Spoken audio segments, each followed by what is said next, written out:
Yo, what's up, guys? Here's another quick deck profile. God, I hope it's quick. I just got back from another regional, and I played a slightly different variation of the deck. Well, in terms of the non-engine, which I'll get into when I get there.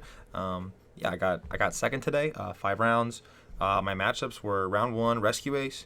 I lost. Yeah, you'll see in the future match for that one. I have all matches recorded except for the final round. In my second round, I had some technical difficulties with my camera. Round two, I played against Salmon Great, and in game one of that match, my camera turned off, so I that's gonna be a little chopped up. But I did win against Salad, and then in round three, I played against. Ooh, I think I played against Raid Raptors. Round four played against Voiceless Voice. This might be flip flopped, and then round five I played against Snake Eye Fire King, which I haven't been able to look at the footage yet because my camera actually died for that round. But just a little spoiler, I didn't end up winning that round, and I'll post what content I have available for that. But yeah, so today I played a 41 card list. I'll go over what the 40th and 41st card was. They're kind of last minute adds when I get there. But yeah, we'll just run into the deck. I'll run through what's pretty standard. So standard 3 Diva, 3 Prince, 1 for 1, and 2 Deep Sea Aria. So last weekend when I played this deck, I noticed that there was not enough hands with the actually being able to, like, I was opening too many hands of just full Icejades, and so I wanted to up my consistency on getting Sea Serpent access, Atlantean Atlantean and Deep Sea access. So I put in the 2 Arias. I thought these would be kind of bad. I thought I was gonna brick on them. I did lower my non-engine count to account for the additional waters I would need to be able to play with this card. And so today it actually worked out pretty well. I used it quite a few times. And yeah, overall it was a good card, good addition, and I'm actually pretty shocked that it did well. But yeah, I think I'll definitely continue to play 1 or 2 copies of this card. But I did notice that being able to see my Atlantean engine was a lot better today. Next, we just played 3 Dragoons, still not mainly infantry. I actually cut infantry. I just noticed I'm just not putting it in for anything, and maybe it still finds a way in the side deck or main deck, but currently the 3 Dragoons seems just fine. And then we still play 3 Minstrels because we're trying to look at the hands. Best card going first. It's even still good going second if you open like Minstrel Dragoons. Just being able to look at their hand, get a hand trap before you play them to the board, and then search the Dragoons just fine. And you need to max out on these so you're having available discards for your Aria and Dragoons. And then for Sea Serpent targets, put the 1 Mulan, obviously. Lapis with the combo, obvious. Duo, this card goes fucking crazy, dude. This also helps with your water manipulation, even turn 1. Just being able to manipulate your water count to get the Mulan live is crazy. And then I played Megalo today. I was testing Megalo because I wanted my 1 card Prince, or Prince in the Dead Water, to actually do something. And so a Prince in the Dead Water, with Megalo in the deck, will get you to Little Knight plus Moonlit Glacia, which is better than just Little Knight.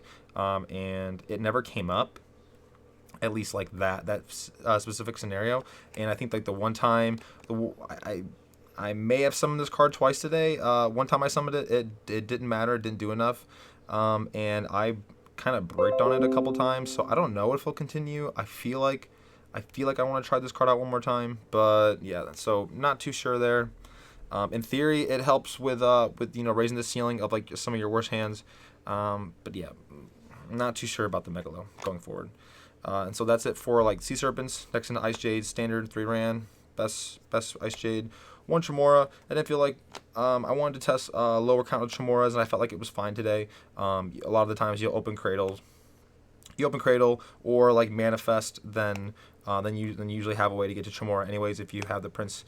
If you have Prince, and then just hard, and also I didn't want to brick on it like I noticed I was doing when I was playing 2 to 3 of this card, and I did notice that I wasn't bricking on it nearly as much, really at all. I don't think I may have opened this card 1 time today, so I actually think I like Tremora at 1, and then Acti, still great extender, and then just 1 Arginine. Still don't feel like playing more. I think it's just fine at 1. Potentially Tremora goes to 2, but honestly this seems like the standard count for the Icejades. I was pretty happy with that. Next, played 3 Cradle, 3 Manifest. I'm still not playing the Icejade Trap. I was going to try it out, but I cut it last second just because I felt like it wasn't doing enough. and it's limiting because you have to pop your own Icejade to negate a card. And I don't hate it. It just hasn't found its way into the deck yet. Yeah, so standard here. Every once in a while I do think about putting Manifest down to 2. But it's so good to open. If you do just go normal diva pass, this at least gets you like a Baron, and so I like Manifest. Next into non-engine, played 10 non-engine. So I played 3 Fenrir in the main, and this card honestly felt really good all day.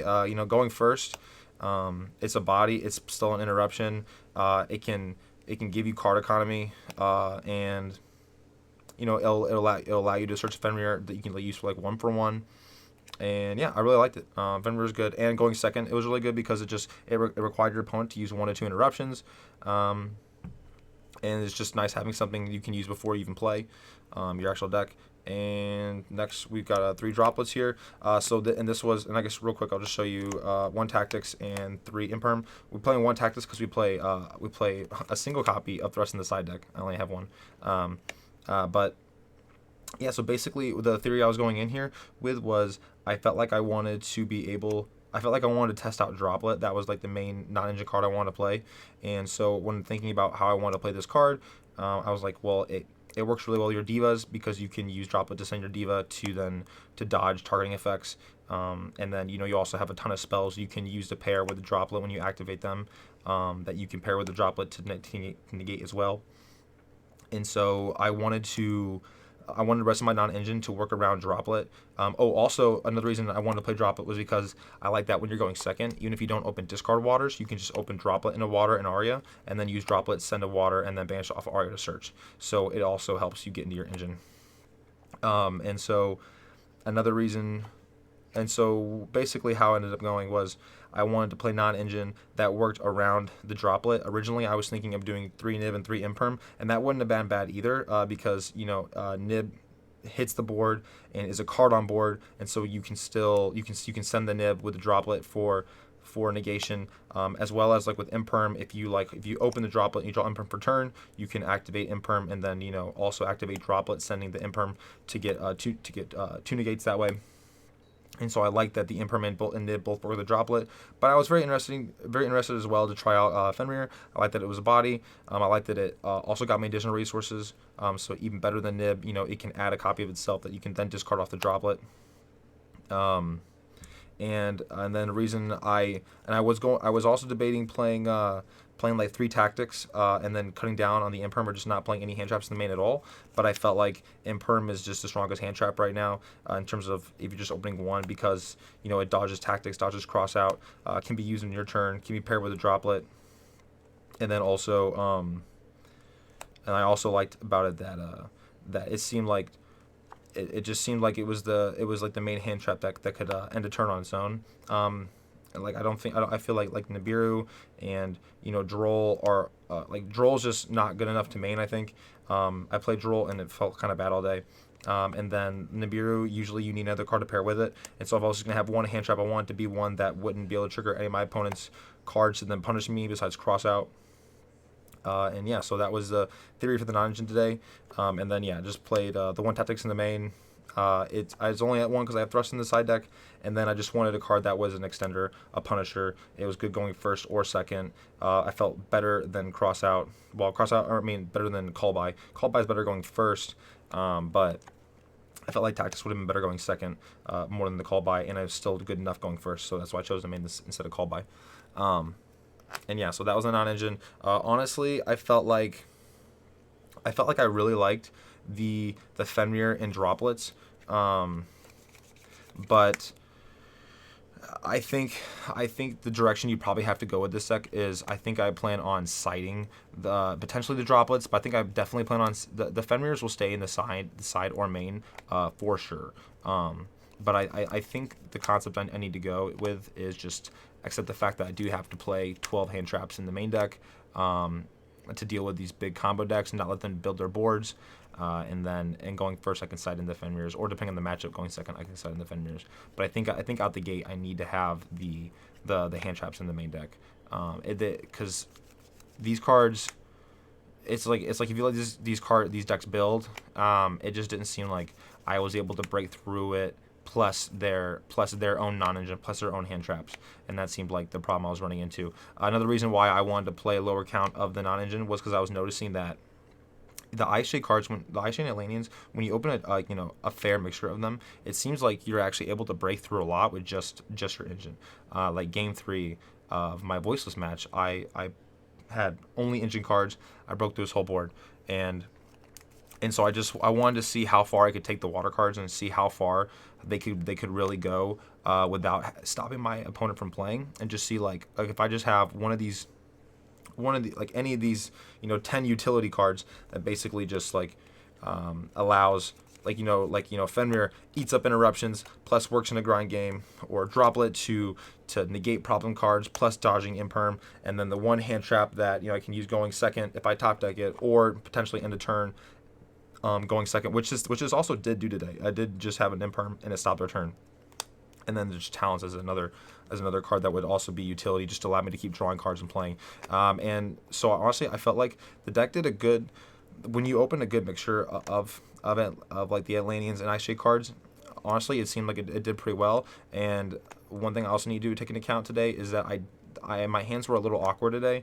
I was getting like really clunky hands, like hands of like 4, like somehow I would get like 4 non-engine in my hand, and it'd be like 2 Fenrirs, it was like, I think I had a hand where it was like 1 Fenrir, 2 Droll, 1 Thrust, and like some nothing card, and then I had another hand where I opened like 3 Princes, Dragoons, and a Droll, I think was the card, and it was just like, I can't do anything with this hand anyways. Like there just wasn't enough.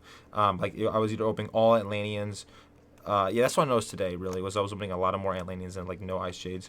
And that's why I'm still debating a Tremora too. But yeah. So enough of the ramble. Honestly, this felt okay today. Maybe I test out one more time. Maybe I don't. Maybe I try to do a mixture where I side the board breakers. But yeah, we'll see. I have one more locals that I can play test before before the regional that come up this next weekend in Indy. Onto the extra deck. Zealantis and Double Coral and Starboy for the waters. This is great. I thought about getting rid of it. I definitely don't want to. To an enemy, second enemy has still not come up, and at this point, I'm almost convinced it never will. So like these two for sure. This is cuttable. I played this once today. It was useless. So these 2 cards definitely are cuttable, and I think I need to test and play something else besides those, because I don't think I'm scared to get rid of the second enemy, but I just do not think it comes up. Next, IP Little Knight Linkribo doesn't change, standard. Bahamut Toad doesn't change, standard. For 10s, doesn't change, standard. All these are used all day. It is crazy. These are all great cards. Dragite came out more times a day, so not bad. I do miss not having Nib to be able to pair with it in my deck, and that's another reason why I definitely want to play hand traps again. But yeah, Dragite was good. Excel's good. And Donna, I mean, God, this is the fucking best card in my deck, dude. This card goes fucking ham. And yeah, so I didn't play Typhon today. I don't think I need to look over the replays. I don't think the Typhon would have ever really come up. Maybe once, but I don't think so. So most likely one of these would become a Typhon, and the other one, I don't know. I honestly don't know what I want in that slot. I don't feel like I'm missing anything currently. But so I just need to kind of play around, look for like any fun cards I can play. Kind of want to play Scarlight, Red Dragon Archfiend, because it like destroys all the monsters in the field and then burns for a bunch. Also might play White Aura Whale, but we'll see. And then side deck. Ash is still a good hand trap, and I need to respect branded and random rogue decks, and just decks where I do need the hand traps. So we have the Ashes. I chose Droll as like the turn-ending hand trap because it paired well with the Fenrir, unlike Nib. And then I was also scared of like crazy combo decks, Manadium, stuff like that. I want to be able to end returns, and it seems like it's supposed to be good in like Fire King, Snake Eye, if they're playing the Fire King cards, because they can't extend as far, and a lot of their Fire King cards become a brick. Droll honestly kind of felt like ass, and I don't know what I'm gonna do with this card. This card's weird. I feel like I need to respect it and play it, but I honestly don't want to play it. And then 1 call by for going first, 1 thrust. I actually put this in going first as well. My going first was always side out 3 Droplet, 2 imperms, and then I would side in I would side in whatever hand trap I felt like was needed, whether it was Droll or Ash, or I keep in the imperms, and then I would put in these 2 cards. And so Thrust didn't feel bad going first, because if I go first and they stop me, I can at least set the one. If I only have the one, I can at least set the 1 imperm for a negate. And if I go first, it gets me to any of my extenders, because it gets you to Arya, gets you to Tactics, gets you to Cradle, gets you to Manifestation, gets you to 1 for 1, which did come up today. And so Thrust felt really good, and I also wanted to main it, but at last second I chose to side it, just because I should be playing a card that's a lot better going first, where this card required some setup, and there was one time today where I went first and I had this card I was able to resolve for like 3 turns, and that was bad. And then for our board breakers, we played 2 Dark Ruler, 2 Lightning, 1 Harpy, 2 Evenly. I did the 2s because I had the Thrust, so Thrust technically counts as a 3rd copy of all these. Honestly, I really wish I maxed out on the Evenlies. Maybe I kind of didn't like the fact that I wasn't maxing out on Dark Ruler, and I think I just need to play with the side deck and just designate more slots to fill out the Dark Ruler. But mainly the Evenly is what I think definitely needs to be a 3 of. I never really saw Evenly today. I did see Lightning Storm a couple times today, and it was always like okay. Not actually, it was kind of did nothing. Maybe it was just matchups. Maybe it was just the day. Maybe it needs more testing. But yeah, the board breakers were weird today, because I kind of feel like you need to open like multiple of them to actually do anything. But yeah, so that's the list. Yeah, it wasn't so bad. Just need more play testing. I think what I will do is I might lean towards the hand traps in the main, and then board breakers in the side. And so that way I can flip flop between the 2 depending on the matchup and what I'm playing against. But yeah, all right, that's it. Thanks, guys. Peace.